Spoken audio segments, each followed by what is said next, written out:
1947 সালে দেশভাগের পর একদল সাধু এসে আশ্রয় নেয় টালিগঞ্জের দক্ষিণ প্রান্তে।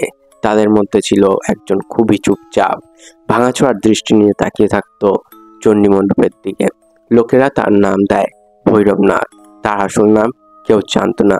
শোনা গিয়েছিল সে পাকিস্তানের এক দুর্গে সাধনা করত। একদিন এক ভুল ডাকে অন্তর্ধান হয়ে যায় তার বউ আর ছেলে। ভৈরবনাথ বিশ্বাস করত মানুষ মরে, আত্মা থেকে যায়, আর পাপী আত্মা যদি মুক্তি না পায় তাহলে তারা আবার ফিরে আসে প্রতিশোধ নিতে, রক্ত নিয়ে। চণ্ডী মণ্ডপকে সে প্রার্থনার স্থান বানায় প্রায়শ্চিত্তের জাহান্নাম। প্রতি অমাবস্যার রাতে ভৈরবনাথ চণ্ডী মণ্ডপে চুপচাপ বসে থাকত তার মৃত সন্তানের পুতুলকে সাথে নিয়ে, যার গলার রক্তের দাগ এখনো শুকোয়নি।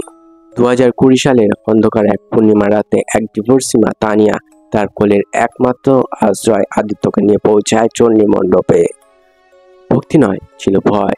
ছেলের উপর এক অশুভ ছায়া পড়েছে বলে দাবি স্থানীয় মা ঠাকুমাদের। মন্দিরে পৌঁছানোর কিছুক্ষণ পরে তানিয়া বলে, আদি এবার চোখ বন্ধ কর। আমরা মায়ের কাছে কিছুই চাইবো না, শুধু বলবো ক্ষমা করে দিও। কিন্তু চোখ খুললেই আদিত্য আর নেই। মিনিট 15 ধরে পুরো এলাকা তন্ন তন্ন করে খুঁজো, মেলেনি ছেলেটির কোনো চিহ্ন।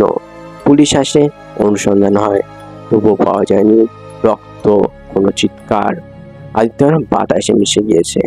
প্রত্যেকদিন রাতে তানিয়া এসে বসে চণ্ডী মণ্ডপে আর শুনতে পায় এক অদ্ভুত কণ্ঠে, মা তুমি কেন আমায় একা রেখে গেলে?